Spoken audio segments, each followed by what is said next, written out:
Bueno, Dina Garzón, bienvenida a Araba. Gracias por estar aquí con nosotras en esta especie de gira que estás haciendo por nuestro entorno.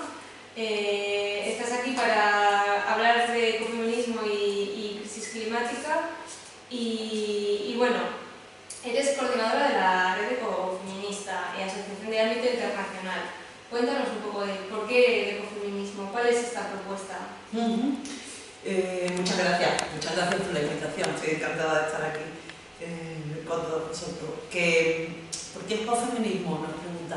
Mira, nosotras llevamos ya 12 años, creo. Constituimos la asociación en 2011, pero ya llevábamos algunos años pensando, ¿no? Y es que fue un momento que nos unimos mujeres que venían del ámbito de la ecología, otras que venían del ámbito del feminismo, incluso del animalismo, y fueron varios factores. Primero, también veníamos de la ecología política, algunos, que coincidíamos en unas necesidades, Primero que queríamos un entorno seguro, un entorno no mixto, tanto para la creación de debate entre nosotras, como para crear como discurso de diferentes temas. Eso era lo primero. Y luego coincidió que fue la publicación del libro de Alicia Puleo 2011, Ecofeminismo para otro mundo posible, que realmente sentó las bases teóricas del ecofeminismo constructivista o ecofeminismo no esencialista, para entenderlo, y que desde luego nos dio fue un momento que nos dio como la necesidad de crear un espacio y dar un paso más allá, y constituimos la red ecofeminista, que también es interesante porque lo podemos hablar, que era un momento que no es como ahora, que si ahora podemos decir que el ecofeminismo está en auge. En aquellos momentos, son 12 años ya, si consideramos que era necesario divulgar, ¿no?, era el ecofeminismo. Y decías que en esta red os unisteis personas que veníais del ecologismo, también del feminismo. ¿Qué aporta la mirada feminista al ecologismo y también viceversa, ¿no? ¿Qué aporta el ecologismo al movimiento feminista? Claro. Bueno, ahora en el momento de crisis climática, crisis ambiental, de crisis ecosocial, o como le queramos llamar, en que nos encontramos, es indudable que es necesario un movimiento ecologista fuerte y que afiance, que marque los objetivos o las salidas necesarias para afrontar esta crisis que indudablemente es ambiental, o básicamente ambiental. Pero de esas salidas, es cierto que esas salidas no tienen por qué ser feministas. Por lo tanto, las mujeres feministas tenemos la necesidad, o es importante que estemos en el movimiento ecologista, en todos los movimientos, actuales, porque podemos poner ejemplos para entenderlo, ¿no? Una de las aportaciones que hay ahora mismo del ecologismo, que sería, o como lo queramos llamar, el decrecimiento, que necesitamos decrecer en el consumo, porque ya sabemos que los recursos son limitados, y también es indudable, y todos estamos de acuerdo, que tenemos que evitar las emisiones de CO2, pero una de las soluciones puede ser que las mujeres volvamos a nuestras casas, ¿no? Es decir, que pueden ponerse sobre la mesa salidas ecológicas, pero no necesariamente feministas. Por lo tanto, yo creo que el ecofeminismo, como el feminismo ambiental, o mujeres feministas preocupadas por el medio ambiente, como le queramos llamar, porque creo que es importante también que entendamos que ecofeminismo es un término, que todos cabemos ahí. Es importante que nosotros estemos liderando y participando en todas las posibles, en los debates, y en la hoja de ruta que se marque dentro del movimiento ecologista también, o sea, las mujeres tenemos que estar ahí. Y claro, y me preguntabas también, y viceversa, es cierto que dentro del ecofeminismo nosotras siempre nos gusta decir que luchamos contra todas las opresiones, ¿no? Contra todas las formas de dominación, pero también a viceversa se puede ser muy feminista y no estar preocupada digamos, por el entorno, por el medio ambiente, por la ecología, por el cambio climático, por el bienestar animal. Por lo tanto, creo que la ecología, o sea, el movimiento ecologista, el movimiento ecofeminista puede aportar al movimiento feminista mucho en este aspecto. Y bueno, decíamos al principio que eres coordinadora de la red ecofeminista y decías que es muy importante también que desde el ecofeminismo estemos en los debates. Supongo que desde la red trabajáis un poco en esa línea y bueno, quería que me contaras un poco qué es lo que hacéis, ¿no? Desde la red ecofeminista. Entonces, como te comentaba antes, nosotros llevamos ya 12 años trabajando. Y hablábamos también de tenemos como un objetivo básico, nos planteamos un objetivo básico fundamental que sigue siéndolo, ¿no? Eso no lo ha cambiado, que es difundir el ecofeminismo. Cada vez es un movimiento más aceptado, el ecofeminismo, el feminismo, es un movimiento feminista, pero sí se puede decir que antes éramos pues, unos outsiders dentro del movimiento, ¿no? Pero considerábamos que era necesario que se conociera el ecofeminismo y todavía creo que aunque cada vez más conocido, puede incluso, dado de las dimensiones de la crisis ecológica en la que estamos, que el ecofeminismo llegue a ser bueno, digamos, un movimiento muy importante dentro del feminismo, puede ser.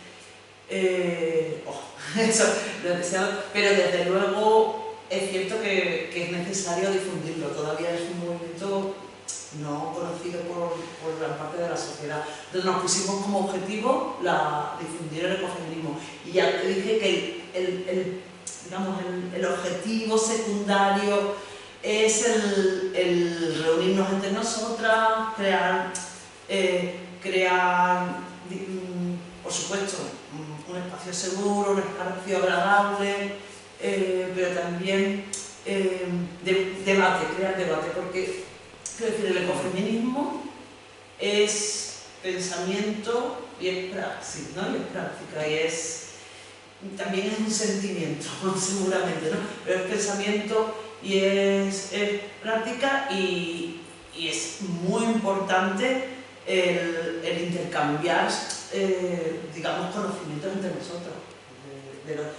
Hay compañeras, por ejemplo, que trabajan arte ecofeminista, literatura ecofeminista, no todo es ingeniería o digamos, o filosofía. O sea, ahora mismo hay muchos praxis ecofeministas, cada vez hay más chicas que hacen el doctorado y que cada vez se está investigando más en ecofeminismo, y seguramente dentro de unos años, pues seguramente esperemos, y esa es una de nuestros objetivos, como sabes, que se hable, que se conozca cada vez más. Bueno, y en el último verano pues hemos sufrido las consecuencias más severas no sé si las más, pero bastante severas del cambio climático, pues como olas de calor continuas, sequías, incendios, inundaciones, en las inundaciones aquí no, pero en otros lugares del mundo. Y bueno, parece que son fenómenos que son cada vez más frecuentes, ¿no? Y que han venido para quedarse y además son resultado de las acciones humanas. El ecofeminismo ya advierte, ¿no?, de estos efectos que puede tener el cambio climático, y también el ecofeminismo lo que hace es poner la atención sobre el hecho de que estas consecuencias no son iguales para los hombres y para las mujeres, ¿no? ¿Nos puedes explicar un poco cuáles son esas diferencias o en qué consistirían estas desigualdades? Bueno, eso es lo que se denomina los efectos diferenciados, es decir, que no es lo mismo dependiendo de tu situación, digamos, en la sociedad, cuando hay una crisis, porque evidentemente no deja de ser una crisis, las afecciones, que en esta crisis, cuidado, todos vamos a sufrir, nadie va a escapar, quiero decir que evidentemente nadie va a escapar, pero es cierto que dependiendo de tu espacio en la sociedad, lo como ocupe, los efectos van a ser diferentes. Y es evidente, vamos a ver por qué las mujeres, primero, por nuestra fisiología, por ejemplo, la contaminación nos afecta más a nosotros. Se lo explican sabios como Calmabás, ¿no? Endocrinóloga, que nos explica perfectamente que por la forma por la composición del cuerpo de las mujeres pues nos afectan más determinados contaminantes.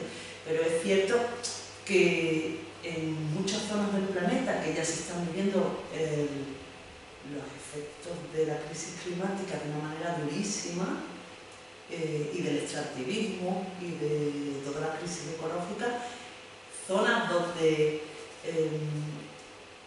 formas de vida tradicionales eran perfectamente compatibles con una vida agradable, acaban esos territorios acaban siendo destruidos, digamos, es imposible la vida y siendo las migraciones, y no es lo mismo para una mujer hacer una migración, pero somos susceptibles de sufrir más violencia que los varones, y esto, pues bueno, no es lo mismo hacer una migración de muchos kilómetros siendo un hombre o una mujer. Luego, por ejemplo, ya en territorios, en zonas de nuestro país o de territorio de cualquier comunidad autónoma, en España ya sabemos y está contabilizado la pobreza energética. La pobreza energética la sufren en otras partes las mujeres. Entonces no es lo mismo estas olas de calor o puede ser olas de frío, la subida del precio de la energía, entonces la sufren de forma diferente muchas mujeres que los varones. Y seguramente, y son muchísimos los efectos diferenciados entre los hombres y las mujeres. Por lo tanto, volvemos otra vez que somos las mujeres por justicia, ¿no? Porque además somos las más afectadas, tenemos que participar en todos los debates, tenemos que estar en primera línea y liderar de cierta manera esta hoja de ruta o por dónde tendemos como sociedad, ¿no? ¿Qué respuesta damos y cómo queremos afrontar pues, toda esta crisis que nos viene? Bueno, ya has mencionado un poco, ¿no? La crisis energética que estamos viviendo. Es verdad que hasta hace poco tiempo quizás pues todas las consecuencias negativas del extractivismo se han solido asociar a países del sur global, pero bueno, esta cada vez mayor dificultad para acceder a la energía pues también está dejando sus impactos en nuestro entorno. Claro. En el caso de Álava, pues hace pocos años ya hubo movilizaciones bastante grandes en contra de las prácticas como el fracking, ya que bueno, se estaba pretendiendo hacer una serie de sondeos aquí en nuestro territorio y gracias a estas movilizaciones se consiguió paralizar esos sondeos. Sin embargo, a día de hoy en nuestro territorio, en Araba, hay cada vez más proyectos de parques eólicos enormes y bueno, sí que es verdad que está generando un poco de preocupación también. ¿Es esto una tendencia global o de estos megaproyectos que al final cada vez se acercan más a territorios que históricamente no habían vivido estas situaciones? Claro que es una situación global, lo que cambia mucho y es absolutamente admirable la respuesta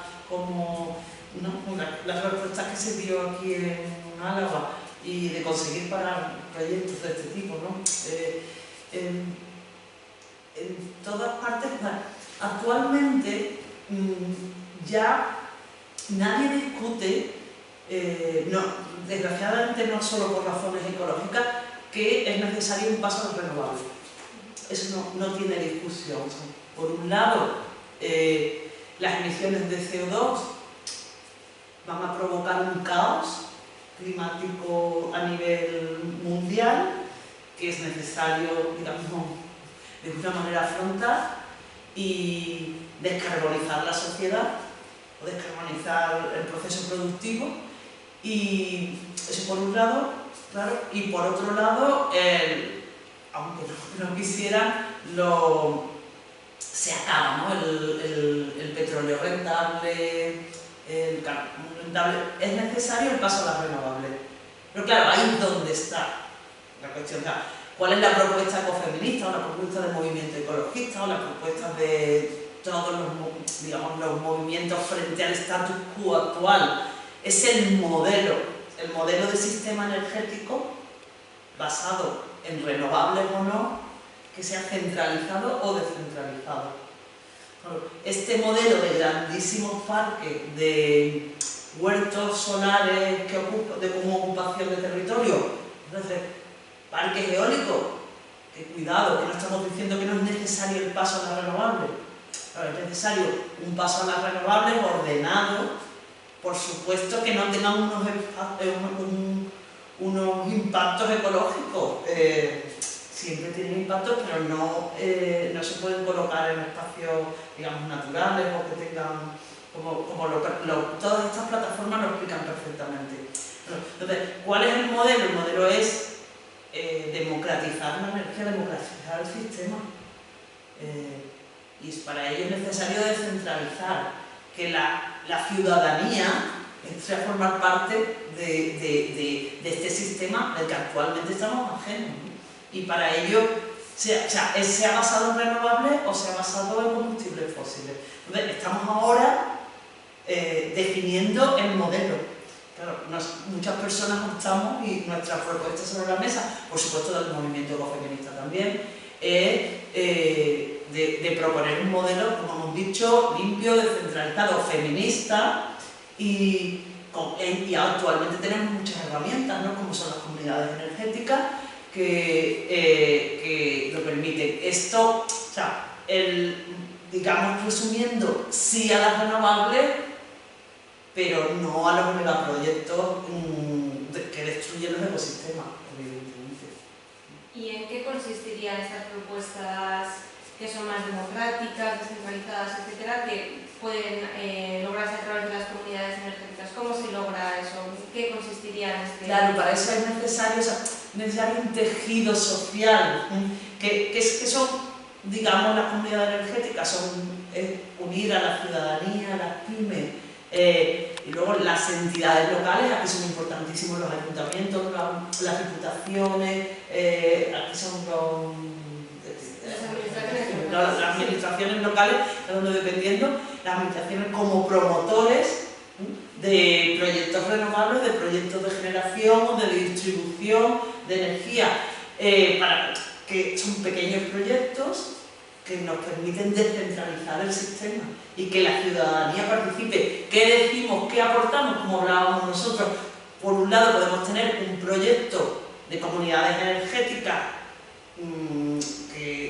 que se una un ayuntamiento con entidades locales, pero puede ser muy patriarcal también y no participan las mujeres. Ya sabemos que el mundo de la energía es un mundo donde se mueve, digamos, hay poder, y históricamente son los hombres los que ocupan estos espacios. Bueno, pues somos nosotros las mujeres las que tenemos ahora que dar un paso adelante y participar en estos procesos, porque si no estamos las mujeres no podemos llevar un proceso democrático. No, necesitamos que sean proyectos feministas y básicamente pues hay proyectos preciosos, hay muchos proyectos ahora que al final tienes, por ejemplo, un colegio que trabaja de lunes a viernes, la energía que produce el sábado y el domingo puede cederlo a a personas que sufren pobreza energética. Hay muchas fórmulas. Aquí es cuestión de imaginación, de tejido social, de participación, y desde luego son proyectos en los que es necesaria la participación. Sin participación tampoco, digamos que no dejan de ser, no son proyectos únicamente de generación de energía, tienen que ir más, tienen que ser un proyecto mayor. Por lo tanto son ideas preciosas y volvemos a decir que somos nosotras también las mujeres las que tenemos que dar un paso y participar en ello.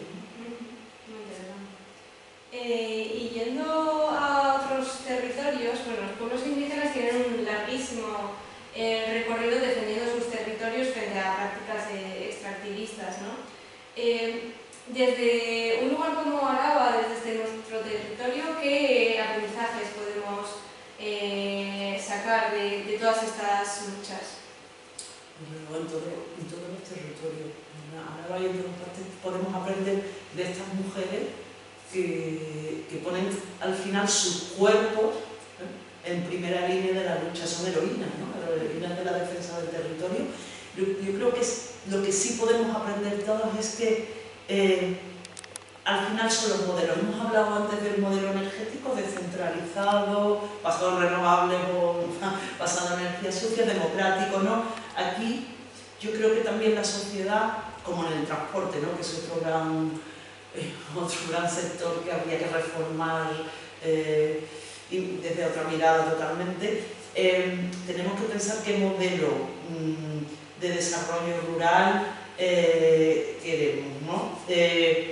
Primero, no hay que creer todas las promesas y todas esas falsas promesas de enriquecimiento y de promoción de los territorios, porque al final viendo lo que pasa en otros territorios, pues por comparación vemos que al final lo que traen es desarticular el entramado social, ¿no? Porque el deterioro ecológico al final es el deterioro de la vida y el deterioro de las condiciones. Bueno, y aquí que tenéis, bueno, esta naturaleza tan maravillosa, eso hay que conservarlo. No podemos permitirnos el destruir más. En realidad tenemos que pensar en la otra fase, ¿no? Que es la de la regeneración de la naturaleza. Y estos grandes proyectos extractivistas no traen nunca la riqueza de los territorios. ¿Qué modelo queremos? Pues necesitamos agroecología frente a la agricultura intensiva. O sea, no podemos permitir macroproyectos de megagranja que torturan animales, de producción, de consumo de carne barata, que se basa en el sufrimiento, que al final no trae riqueza. O sea, que al final todas esas promesas de esos territorios se han quedado en nada. Luego, o sea, la agricultura ecológica como base y son las entidades también locales, nacionales, todo, que tendrían que promoverlo frente a productos que vienen de fuera, que no sabemos cuántos kilómetros, no sabemos cómo se han producido, no sabemos las condiciones en que las personas han trabajado, ¿no? Tenemos que reconsiderar absolutamente nuestra forma de producir. Sí, totalmente, porque además aquí en Araba, por ejemplo, tenemos grandes extensiones en las que suelen ser monocultivos, que además aquello que se produce ni siquiera se consume aquí, y bueno, es como una especie de contradicción, ¿no? Sí, una espiral de la locura, y al final tenemos lo más fácil, que es producir cercano, producir de calidad, bueno, sin contaminantes. Lo que es evidente que no podemos continuar como estamos, ¿no? Entonces, bueno, tenemos muchas opciones y simplemente tenemos que tenerlo claro, ¿no? Hacia el camino, pero no más parches, necesitamos lo que estamos hablando. Siempre, al final, no podemos hablar de soluciones parciales. O sea, la propuesta ecofeminista va más allá, es un cambio estructural, un cambio de mirada un cambio de la sociedad que por supuesto que lo que nosotras pensamos que es a mejor. No es una renuncia, es un cambio muchísimo mejor. Sí, al final también se trata de articular a toda la sociedad, pero también incluir ahí a las instituciones públicas en una clara apuesta, por ejemplo, por la agroecología, ¿no? Y que todo el mundo vaya en esa dirección. Y es verdad que estamos hablando de algo colectivo, ¿no? Pero también a nivel individual, que hay algo que podamos hacer como personas individuales para revertir esta situación que está provocando el modelo actual, ¿no? Pues esta situación de crisis climática, de dificultades para acceder a la energía, también hemos tenido este año reducciones en cosechas, bueno, un montón de consecuencias que estamos viendo hoy en día. A nivel individual hay acciones que podamos hacer para intentar pues, paliar o incluso revertir, aunque es verdad que pasa por lo colectivo, pero bueno, ¿qué podríamos hacer a nivel individual? Claro, por supuesto, siempre la pregunta y esta es la gran discusión, ¿no? No podemos caer en el pasotismo, ¿no? No podemos creer en el pasotismo, no, es que lo que yo haga, es que no, es mínimo por ciento, da igual, no. Pero tampoco podemos entender o creer que con lo que yo voy a hacer es suficiente, ¿no? Lo colectivo es fundamental. Aquí los patrones lo tienen que cambiar las personas que tienen poder para ello. Y por eso también individual, acciones como el voto, acciones como a quién le doy mi confianza, a quién apoyo, qué organizaciones, hay que asociarse también, o sea, desde lo individual a lo colectivo, pero desde luego también es importantísimo lo individual porque proyectamos a todas las personas que tenemos al lado. Y luego, es verdad que nosotras lo entendemos desde el ecofeminismo, se entiende como que es un cambio personal también a mejor, ¿no? El dejar de comer carne, el dejar de viajar, renunciar a la hipermovilidad, por ejemplo, esta gran locura de que es cierto que no lo hemos creado nosotros, que un billete de avión sea más barato irte a Berlín que irte a un tren a 100 kilómetros. Esa gran locura no la hemos creado nosotros, pero bueno, digamos que nosotros no pasa nada por renunciar a esa gran locura de fines de semana a 2.000 kilómetros. Bueno, tampoco es necesario. La alimentación, ¿dónde consumimos? Estamos aquí con vosotras, ¿no? Que tanto trabajáis en este aspecto. La solidaridad internacional también, que el extractivismo al final es necesario también de consumidores que participen en esto. Quiero decir, es tanto, hay que tu energía, pues participar en una cooperativa.